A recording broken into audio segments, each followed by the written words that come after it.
세월호 유가족과 경찰이 충돌하는 일이 벌어졌습니다. 일부 유가족과 경찰관이 병원에 실려가기도 했습니다. 오늘 오후 국회에서 벌어졌던 상황 상세히 보도합니다. 수원대 비리가 한마디로 가관입니다. 회계 부정과 기금 전용이 심각한 수준이었고 학교 건물을 총장 개인 사업에 활용하기도 했습니다. 심지어는 총장 아들에게 가짜 졸업증명서를 발급하기도 했습니다. 수원대 총장은 김무성 새누리당 대표가 지난해 국정감사 때 증인 채택을 막아주고 그 대가로 김 대표 딸이 수원대 교수로 채용됐다는 의혹의 장본인 바로 이인수 총장입니다. 서방 언론이 민간인 학살이라고까지 보도하는 이스라엘의 팔레스타인 공습을 한국 언론들은 어떻게 보도했는지도 살펴봤습니다. 7월 16일 수요일 뉴스K 시작하겠습니다.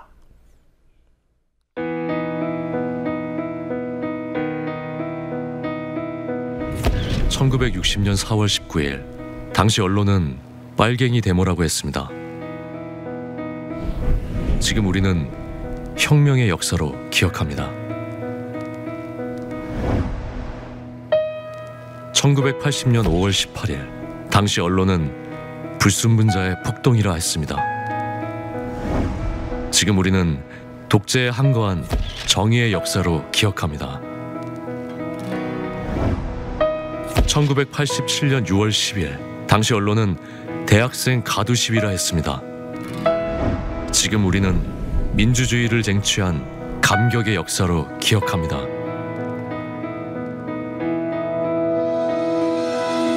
백 없고 돈 없는 노동자, 서민, 학생들이 스스로 타올라 역사를 만들었습니다. 현실은 다시 타오를 것을 요구하고 있습니다. 아니, 이미 타오르고 있습니다.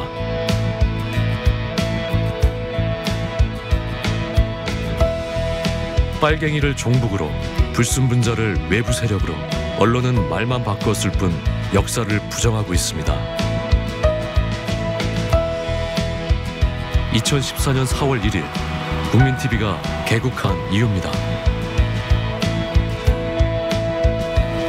국민TV는 역사를 역사로 기록하겠습니다.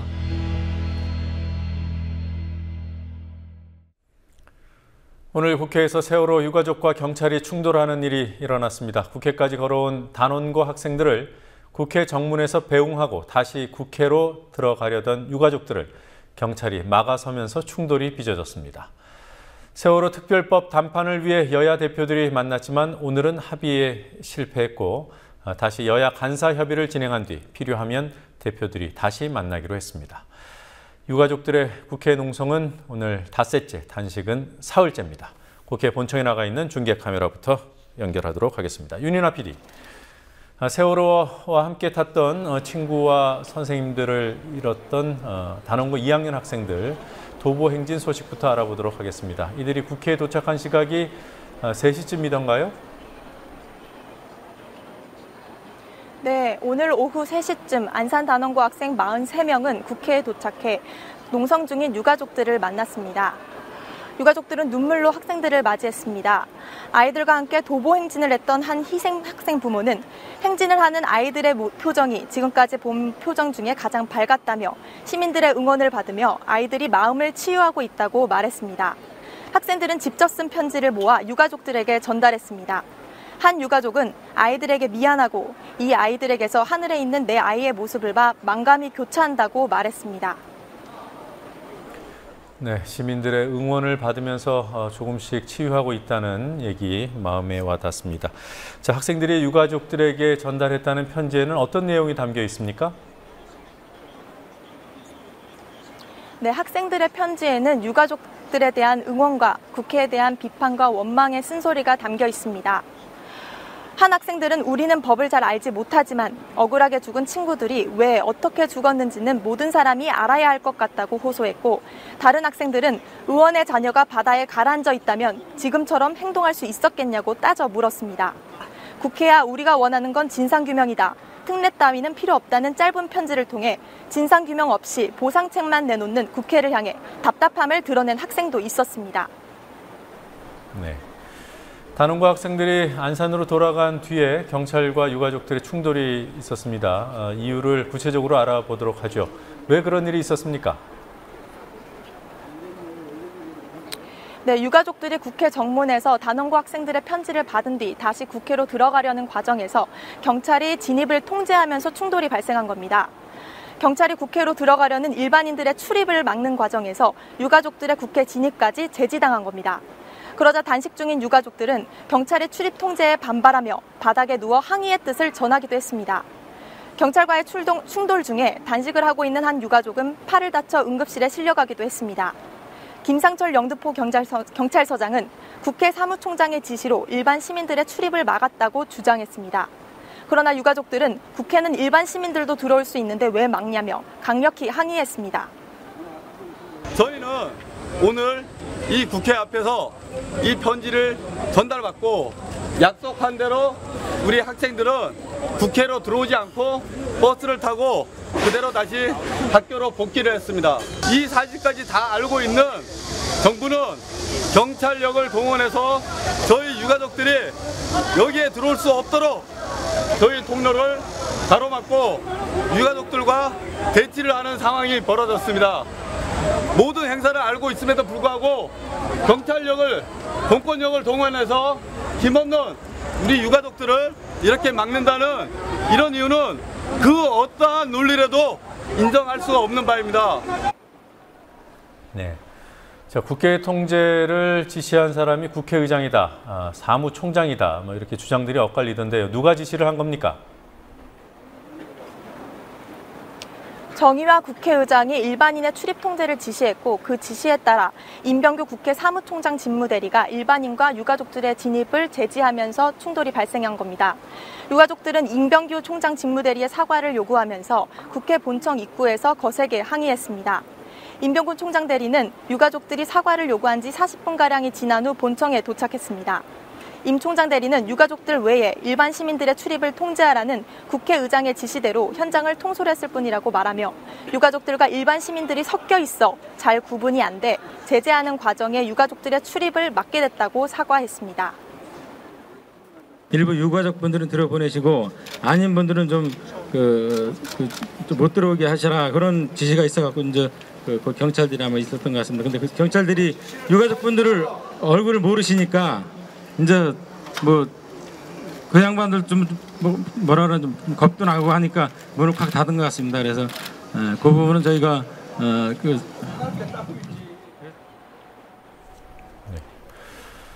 자, 오늘은 여야가 세월호 특별법을 통과시키기로 약속한 날이었습니다. 여야 대표 회담이 합의 없이 끝났던데요. 소득이 전혀 없었던 겁니까?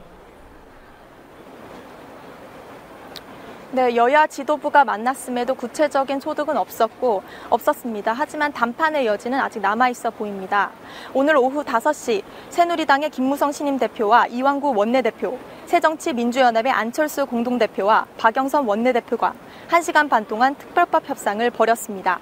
하지만 이 협상은 조사위원회의 수사권과 기소권을 부여하는 핵심 쟁점에서 가로막혔습니다. 다만 새누리당의 홍일표 간사와 민주연합의 전해철 간사는 여야 지도부 회동 후 기자들과 만나 최대한 빠른 타결이 필요하다는 인식을 같이 했다고 말했습니다. 특별법 TF 여야 간사는 협상을 타결하기 위해 밤 9시부터 밤샘 논의에 돌입할 것이라고 밝혔습니다. 자, 유가족들의 반응은 어떻던가요? 네, 가족대책위는 여야 지도부가 만난 만큼 결단하는 모습을 보여주는 것을 기대했지만 아쉬움이 많이 남는다고 말했습니다. 오늘 밤 9시부터 특별법 TF 여야 간사가 만나 밤샘 협상을 진행하니 내일 아침까지는 결론이 날 것으로 기대한다고도 말했습니다. 가족대책위는 여야 간사 간의 회의 결과를 보고 내일 오전 입장을 발표할 예정입니다. 지금까지 국회에서 국민TV 뉴스 윤희나입니다.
이 힘도 없는데 경찰력을 동원해서 막아요?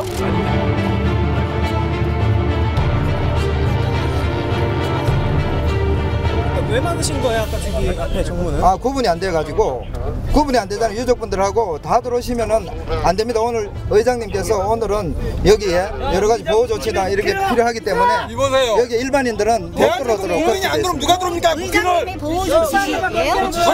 국회로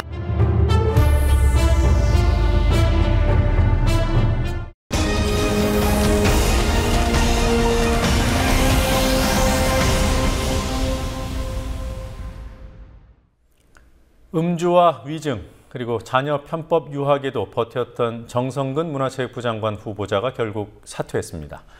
불륜 문제가 터지기 직전에 사퇴한 것이라는 시각이 파다합니다. 김명수 지명 철회로 인사파동을 마무리하려던 박근혜 대통령은 또 타격을 입게 됐습니다. 총리직 유임 후 처음 국회에 출석한 정홍원 총리는 다시 총리직을 수행하게 된 것에 대해 민망스러운 마음을 금할 길이 없다고 말했습니다. 오늘 정치권 소식들 알아보도록 하죠. 곽보아 PD. 네, 곽보아입니다. 네, 자, 부적격 논란이 거셌던 정성근 후보자 결국 오늘 자진 사퇴를 했습니다. 특별한 배경이 있었던 겁니까? 네, 정성근 후보자 본인은 뾰족한 이유를 들진 않았습니다. 오전 보도자료를 통해 다 설명하지 못하는 부분이 있지만 그냥 물러나는 게 도리라고 생각한다고 말했을 뿐입니다. 박근혜 대통령은 어제까지만 해도 국회에 정성근 후보자 등에 대한 청문 보고서를 자정까지 채택해 보내달라고 요구하며 임명 강행을 시사했습니다. 그러나 그 후 정 후보자를 정리하는 쪽으로 분위기가 바뀐 것으로 전해졌습니다. 이 배경과 관련해 새정치민주연합의 박영선 원내대표는 오늘 아침 국회 교육문화체육위원회에 들어온 제보가 있다며 교문위원들이 입에 담기조차 싫은 내용이라고 얘기했다고 말했습니다. 박영선 원내대표가 언급한 입에 담기 싫은 내용은 정 후보자의 여자 문제라는 보도가 나왔습니다. 10여 년 전에 불륜이 있었으며 상대 여성의 어머니로부터 야당 의원실에 제보가 들어갔다는 내용입니다.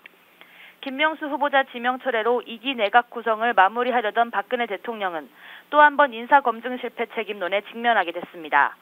특히 현직 검찰총장은 뒷조사까지 해서 혼외자식 의혹을 들췄던 청와대가 여성 문제 검증을 소홀히 했다는 비판도 박 대통령과 청와대가 새겨들어야 할 대목입니다. 2기 내각 구성 과정에서 낭만 후보자는 총리 후보자 2명과 장관 후보자 2명 등 모두 4명입니다. 네, 문제의 3인방 가운데 정종섭 후보자 한 명은 그래도 결국 임명이 됐습니다. 야권에서 별 반응이 안 나왔습니까? 네, 민주연합은 정종섭 후보자 임명에 대해선 공식적으로 입장을 내놓지 않았습니다. 민주연합 대변인도 정 후보자 임명에 대한 국민TV 취재진의 질문에 답변을 피했습니다. 민주연합은 오늘 아침까지만 해도 정성근 후보자와 함께 정종섭 후보자에 대해서도 공세를 취했습니다.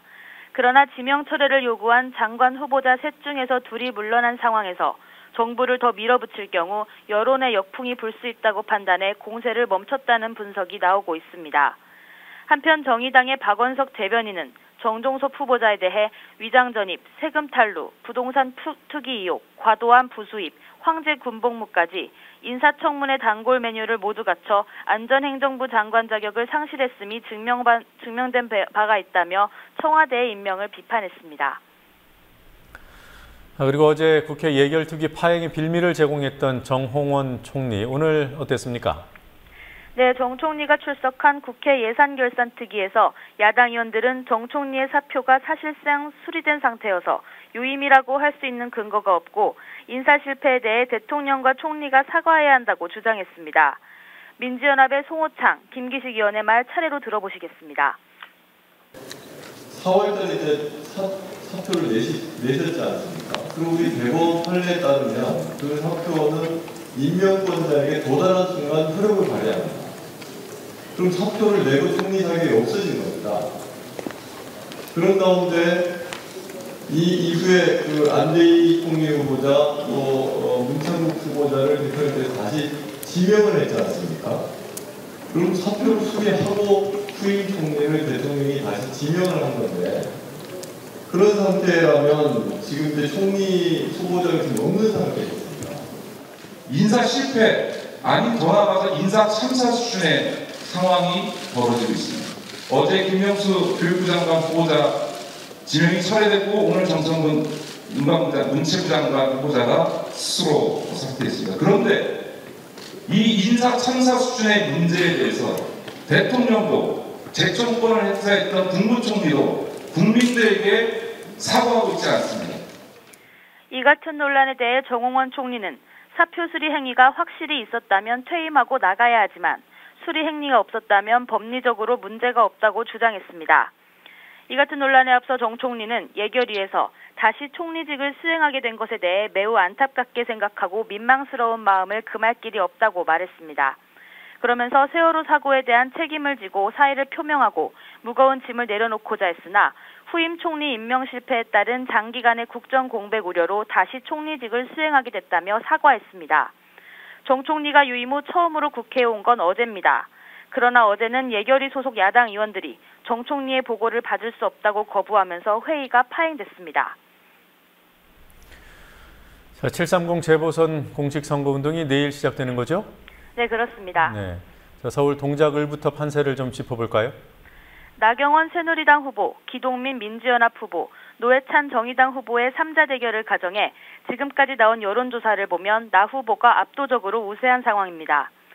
나 후보는 오늘 발표된 중앙일보 여론조사에서 43.2%의 지지율을 보여 15%의 기동민 후보, 12.8%의 노회찬 후보를 크게 앞섰습니다. 지난 11일 한국일보 여론조사에선 나 후보가 3자 대결에서도 51.9%의 지지율을 기록했습니다. 뒤지고 있는 기 후보는 나 후보를 박원순 시장에게 패한 친위 인사로 규정하는 동시에 본인은 박원순 시장 밑에서 부시장을 한 박원순의 남자임을 강조하고 있습니다. 나 후보는 인물 경쟁력을 강조하면서 기 후보가 씌우려고 하는 박원순 프레임을 벗어나려고 하고 있습니다. 한편 정의당의 노회찬 후보는 기동민 후보보다 높은 인지도를 바탕으로 정부 심판론과 무능 야당 심판론을 동시에 제기하고 있습니다. 네, 이런 서울뿐만 아니라 전반적으로도 야당이 밀리고 있다는 여론조사 결과가 나왔던데요. 네, 그렇습니다. 중앙일보와 여론조사 기관인 엠브레인이 지난 10일부터 닷새간 주요 격전지 10곳을 대상으로 실시한 여론조사를 보면 새누리당 후보들이 10곳 중 8곳에서 우위를 보이고 있는 것으로 나타났습니다.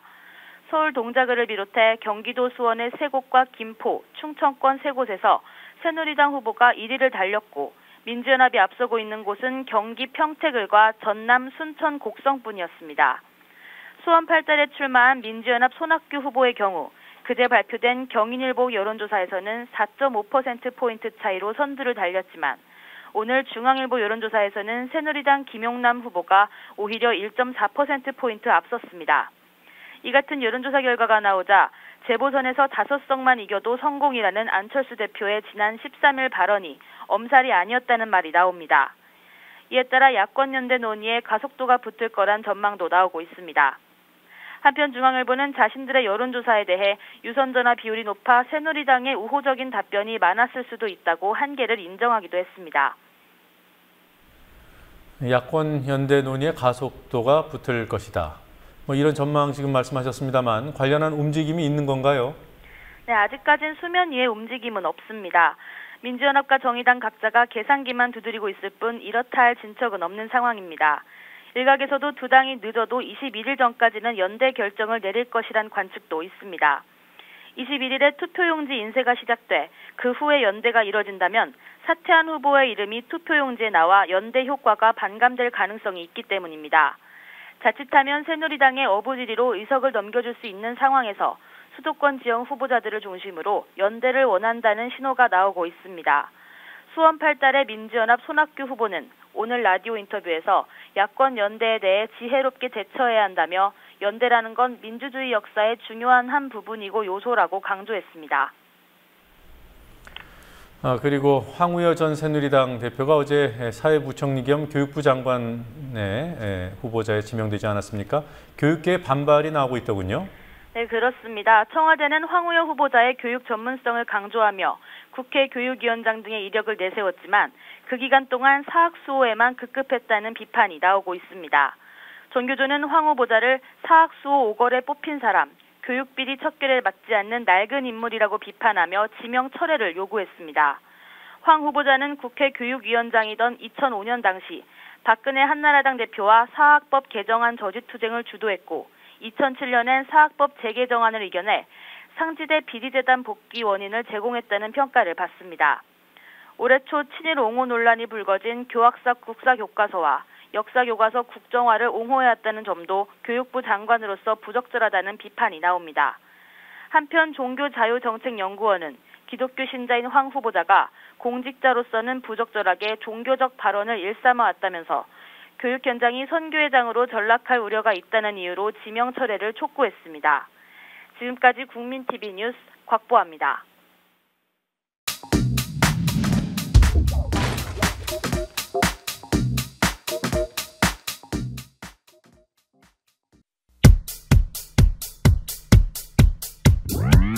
네, 첫 소식입니다. 박근혜 대통령이 김명수 후보자에 대한 지명을 철회하고 황우여 전 새누리당 대표를 새 교육부 장관 후보자로 지명했습니다. 교육에 대한 전문성과 사회 현안에 대한 조정 능력을 인정받아온 분입니다.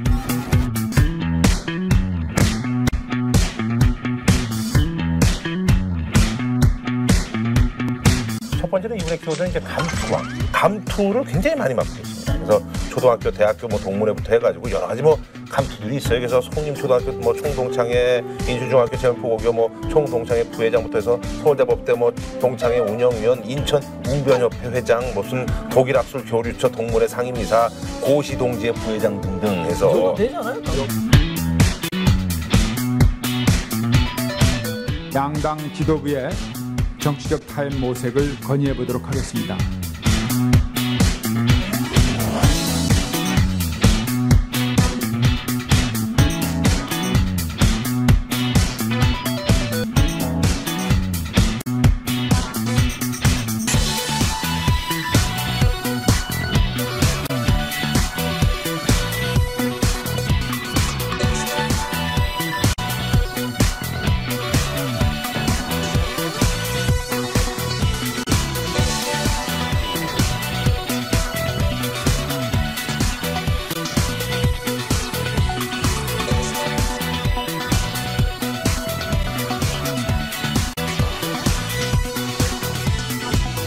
전문성과 사회 현안에 대한 조정 능력을 인정받아온 분입니다. 교육에 대한 전문성.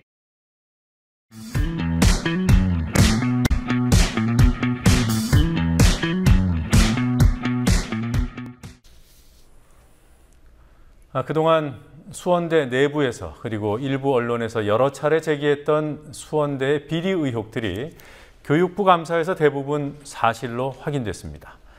교육부는 지난 2월 보름 동안 시행한 감사를 통해 33가지에 이르는 비위 사실들을 찾아냈지만 지금껏 이 결과를 공개하지 않고 있었습니다. 교육부가 알고도 손에 쥐고 있었던 수원대의 비리와 비위 중에는 회계 부정과 기부금 전용, 또 입찰 비리 등이 포함되어 있었고 총장 리조트 사업에 학교 건물을 사용한 일, 그리고 심지어는 총장 아들에게 허위 졸업 증명서를 발급해준 내용까지 들어있었습니다. 김지혜 PD가 취재했습니다.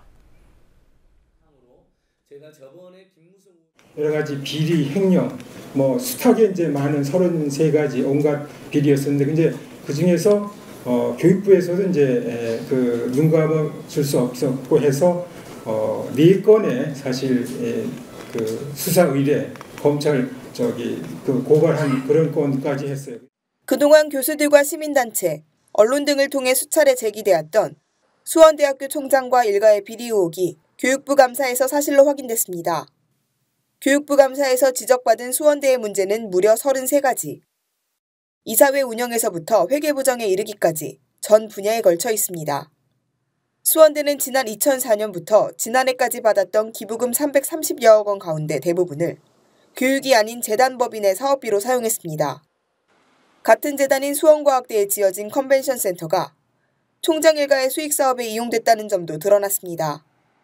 컨벤션 센터 바로 옆 총장이 소유한 리조트는 지난 2012년 컨벤션 센터의 시설을 임대했습니다. 이후 대학에 내는 임대료보다 더 높은 임대료를 받고 다른 기업의 재임대에 차익을 얻었다는 사실이 감사를 통해 밝혀졌습니다.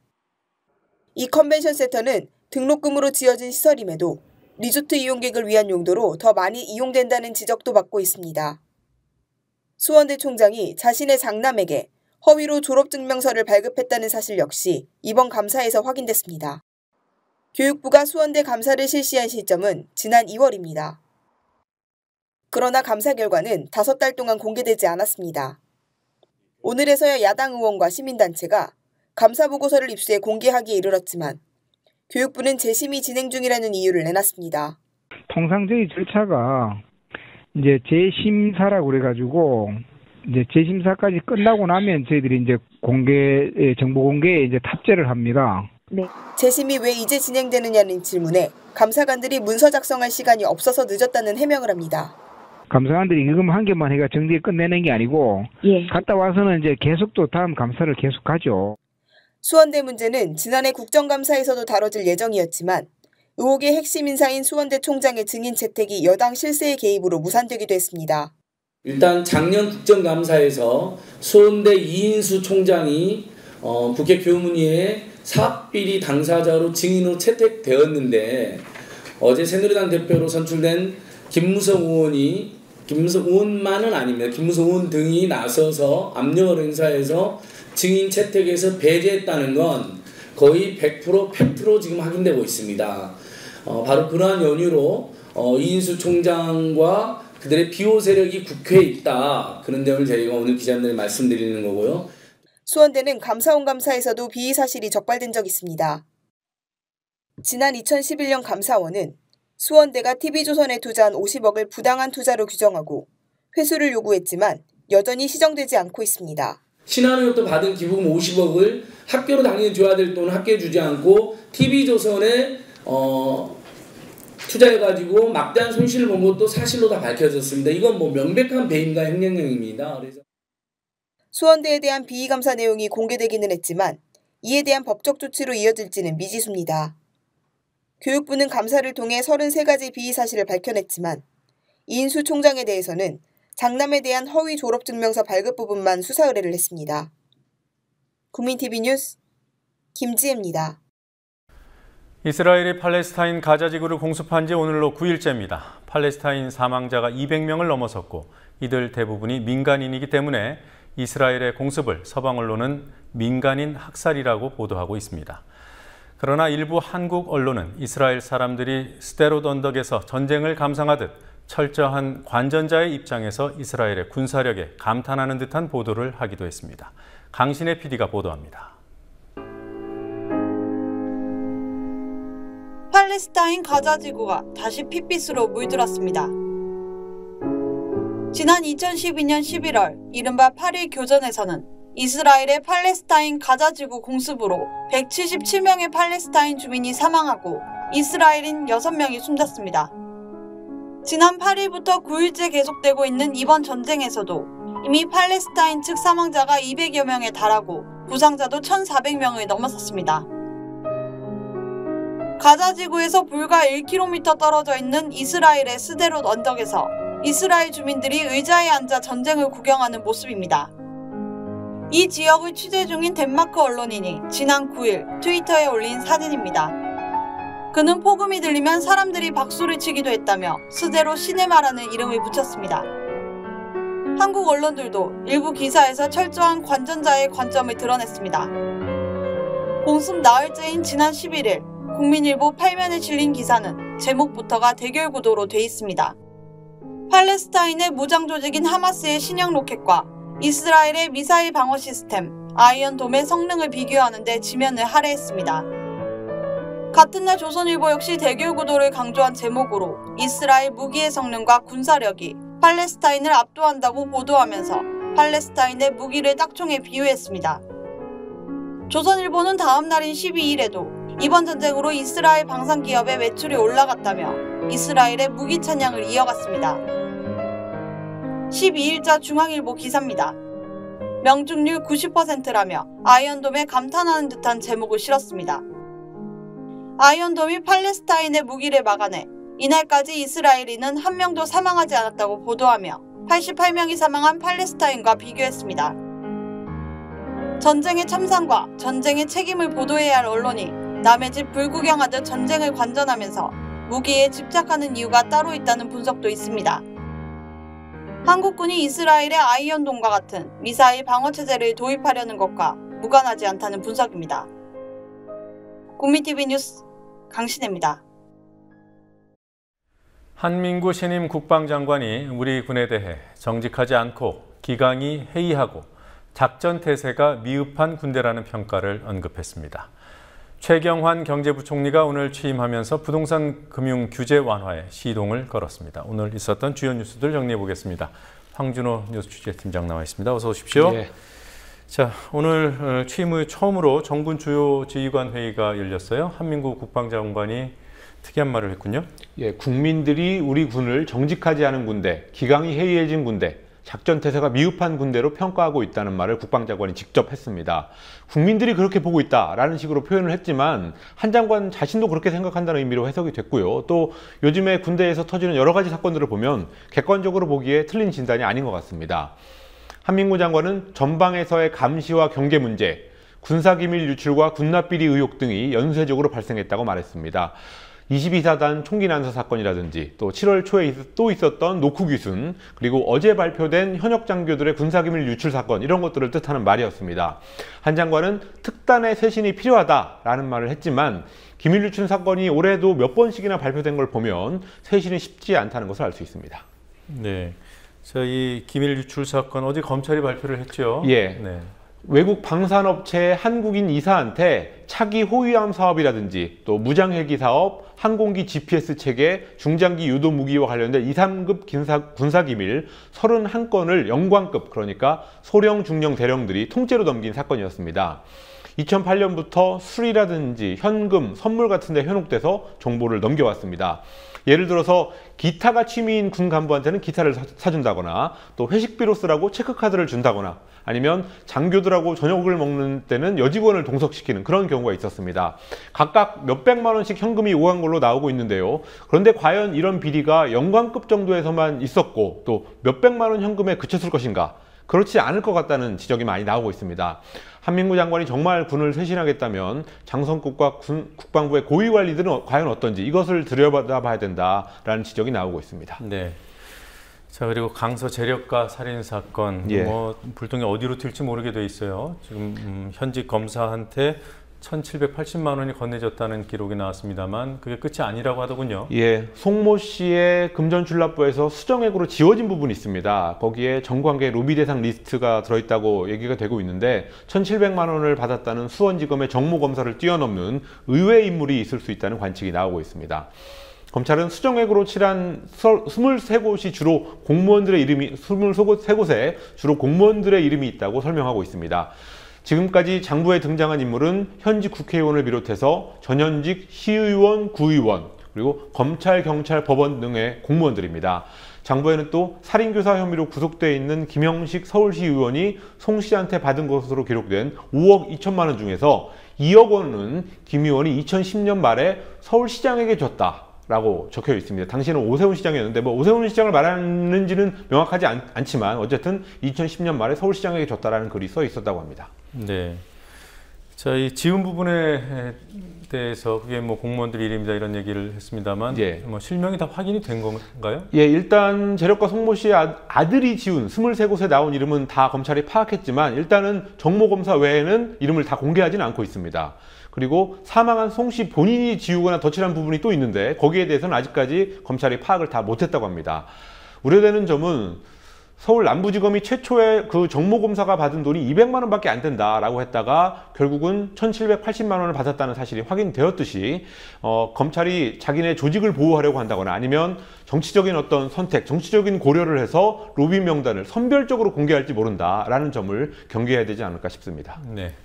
자, 오늘 최경환 경제부총리 취임식이 있었습니다. 거기서도 부동산 완화, 규제 완화 얘기를 했어요? 예, 명확하게 말을 했습니다. 최경환 부총리가 담보 인정 비율, LTV하고 총부채 상환 비율, DTI 규제를 업종별이나 지역별로 차등하는 것은 문제다라고 하면서 관계부처와 협의를 거쳐서 둘 다 합리적으로 조정하겠다는 말을 했습니다. DTI 규제는 현재 서울은 50%, 경기와 인천은 60%가 적용되고 있는데 이것을 60%로 단일화하는 방안을 정부 당국이 유력하게 검토하고 있습니다. 또 LTV 규제는 일괄적으로 70%로 상향 조정하는 쪽으로 지금 가고 있습니다. 최경환 부총리는 DTI와 LTV 규제 완화가 가계부채의 위험성을 오히려 줄일 수 있는 측면이 있다라는 특이한 주장도 했습니다. 아, 줄일 수 있다고 했어요? 예. 지금 예를 들면 5억짜리 그 아파트를 가지고 있을 경우에 예. 종전에 서울의 아파트 5억짜리면은 2억 5천만 원을 대출로 빌릴 수 있었죠. 예, 그렇습니다. 그런데 이게 LTV가 70%로 상향 조정이 되면 3억 5천까지 빌릴 수 있어요. 예, 그렇습니다. 그런데 부채가 어떻게 줄 수 있죠? 예, 정부산하연구소인 한국개발연구원 KDI도 이미 그 LTV를 만약에 10% 올린다면 주택 가격은 0.7%밖에 안 오르지만 GDP 대비 가계대출 비율은 2%포인트 정도 늘어난다. 이런 분석 결과를 내놓은 바가 있습니다. 그런데 경제부총리가 그거와는 정반대의 말을 오늘 한 겁니다. 그리고 오늘 또 조금 다른 얘기지만 이주열 한국은행 총재도 가계부채 문제를 우려하는 말을 했습니다. 한 강연에 나와서 한국 경제의 과제로 가계부채 문제를 꼽으면서 그 문제를 줄이는 정책을 집중적으로 해야 된다라는 말을 강조했습니다. 최경환 경제팀의 부동산 금융규제 완화 정책에 대한 우려를 한은 총재가 우회적으로 나타냈다라고 해석되고 있습니다. 이런 우려에도 불구하고 정부의 부동산 금융규제 완화의 행보는 빨라지고 있습니다. 네, 최경환 부총리가 부채가 준다는 얘기는 안 했습니다. 위험성이 준다고 했습니다만 글쎄요, 돌려막기가 아닌 이상 이게 줄어들 수 있는 측면이 어느 부분에 있는 건지 잘 모르겠군요. 자, 그리고 종합유선 방송사업자 중에 CNM이라고 있죠. 이곳에서 이른바 슈퍼 갑질을 했다 이런 비판이 나오고 있던데요. 예, 새정치민주연합의 을을 지키는 위원회, 을지로위원회가 오늘 국회 기자회견에서 지적한 내용입니다. CNM이 단가 후려치기, 또 일방적인 수수료 삭감, 노동 탄압 이런 것들을 협력업체를 대상으로 그동안 해왔다는 내용입니다. 또 CNM은 독점 계약을 맺은 협력업체들을 그 사람들하고 일을 해야 되는데 독점 계약을 했으니까 근데 그걸 무시하고 방문 판매 업체들하고 계약을 따로 맺어서 가입자를 늘리는 그런 불공정 행위를 저지르고 있다고 비판했습니다. 방문 판매 업체를 동원해서 가입자 수를 늘려야지 나중에 회사를 매각할 때, 지금 매각 과정에 있는데 매각할 때 비싼 값을 받을 수 있기 때문입니다. CNM은 외국계 사모펀드가 설립한 페이퍼 컴퍼니 국민종합유선방송이 소유한 회사인데요. 최근에 대주주인 MBK 그리고 맥쿼리가 투자이익금 환수를 위해서 매각에 서두르고 있는 그런 상황입니다. MBK가 MB와는 무관한 회사죠? 예, 그거와는 무관한 회사입니다. 협력업체들한테는 갑질을 하고 그리고 또 그런가 하면 이 정부 강요한테는 관료들한테는 이른바 그 접대를 한 그런 부분이 있어요. 예, 오늘 역시 새정치민주연합의 은수미 의원이 제기한 의혹입니다. 은수미 의원이 공개한 3월 29일 CNM의 품위서를 하나 공개했는데요. 거기를 보니까 미래부 국장급 고위공무원 또 케이블 TV협회 사무총장 이런 사람들한테 회사에서 골프 접대를 한 것으로 나와 있습니다. 또 5월 8일자 품위서를 보면 강남의 한 룸사롱에서 미래부의 과장 그리고 케이블 TV 협회 사무총장을 만난 것으로 적혀져 있는데요. 특히 이날은 CNM의 장영보 대표라는 사람이 직접 거기에 나가서 법인카드로 117만 원을 결제한 것으로 드러났습니다. 미래부 공무원들은 의혹을 전면 부인하고 있지만 은수미 의원은 CNM과 미래부의 유착을 보여주는 정황이라고 주장하고 있습니다. 또 특이한 점은 이 접대부 지출 품위서에는 공무원들의 소속과 이름이 뚜렷이 명기되어 있다는 점입니다. 그래서 이건 나중에 필요할 때 공무원들을 압박하기 위한 수단이 아니냐 이렇게 은수미 의원 측이 설명하고 있습니다. 네, 미래창조과학부. 네. 자, 재향군인 상조회가 사설업체를 고용해서 노조원들을 불법 미행한 일이 벌어졌습니다. 이거 어떻게 된 일입니까? 예, 재향군인의 산하단체인 재향군인 상조회의 노사 갈등이 작년 10월부터 시작됐습니다. 정규직인데도 불구하고 매년 고용을 갱신한다는 계약서를 쓰도록 하는 그런 제도가 있었는데 노조가 이제 그런 관행을 좀 바꿔달라 이런 요구를 하니까 사측이 응하지 않아서 지난 올해 4월부터 파업을 시작했습니다. 이런 상황에서 사측이 사설경비업체를 동원해서 노조원들을 불법 미행하고 사찰해왔다고 장하나 의원이 오늘 공개했습니다.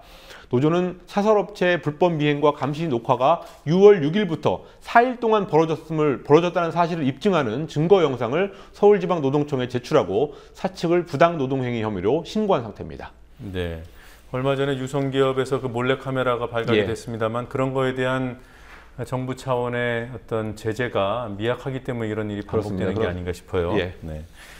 자, 대형마트에서 일하는 노동자들이 오늘 기습 시위를 벌였다고 하더군요. 예, 최근에 홈플러스 직원들이 생활임금 보장을 요구하는 구호를 옷에 붙이고 업무 도중에 매장 밖에서 기습적으로 집회를 하는 그런 부분 파업을 그 지점별로 산발적으로 하고 있습니다. 네.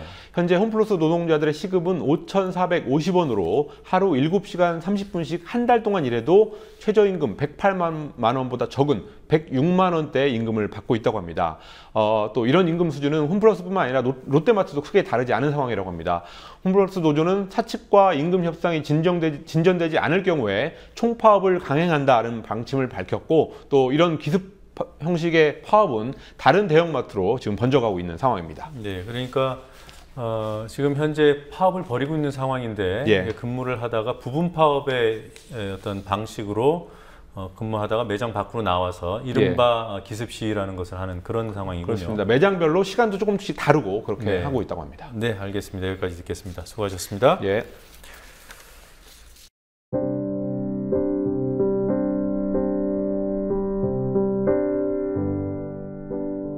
초복이 멀지 않습니다. 한더위가 당연합니다. 시원한 계곡에서 발 담그고 더위를 잊으려는 이들 많을 텐데 계곡에 물이 넉넉하지 않습니다. 이른 폭염에 물은 마르고 마른 장마로 하늘에서 내리는 비는 많이 부족했던 탓입니다.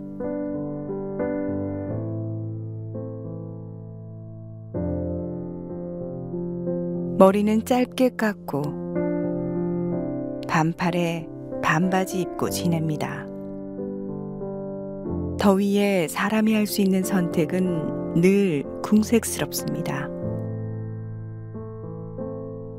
더위 어떻게들 견디고 이기시는지요?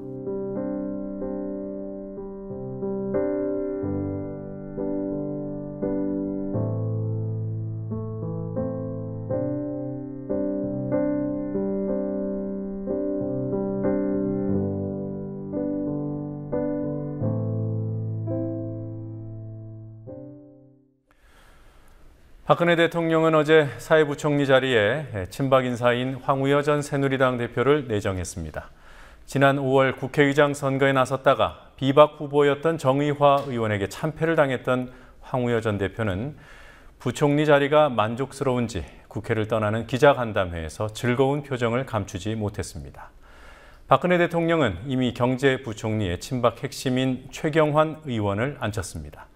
언론은 박근혜 2기 내각의 친박 투톱이 구축됐다고 보도했습니다. 어떤 언론은 강력한 리더십이 예고된 것이라고 했고, 어떤 언론은 국가혁신 가속이라는 의미까지 부여했습니다. 이런 대목도 나옵니다. 두 사람은 박근혜 대통령의 철학과 정책 방향을 가장 잘 이해한다. 부적격 총리 후보자를 3명이나 지명했다가 낙마시켰고, 사표 수리를 기정사실화한 총리를 다시 자리에 주저앉혔고, 말 잘 듣던 여당 지도부 출신 인사들로 부총리 자리 둘을 한꺼번에 채운 대통령에게 철학과 정책이란 표현은 어울리지 않아 보입니다. 리더십과 국가혁신도 어림없습니다. 영토가 축소되자 성을 높이 세워서 고립을 자초하는 무능한 영주의 아집으로 보입니다. 대참사가 일어난 4월 16일 7시간 동안 최측근도 만날 수 없는 곳에서 서면 보고만 받은 대통령답습니다. 뉴스K 마치겠습니다. 내일 뵙겠습니다.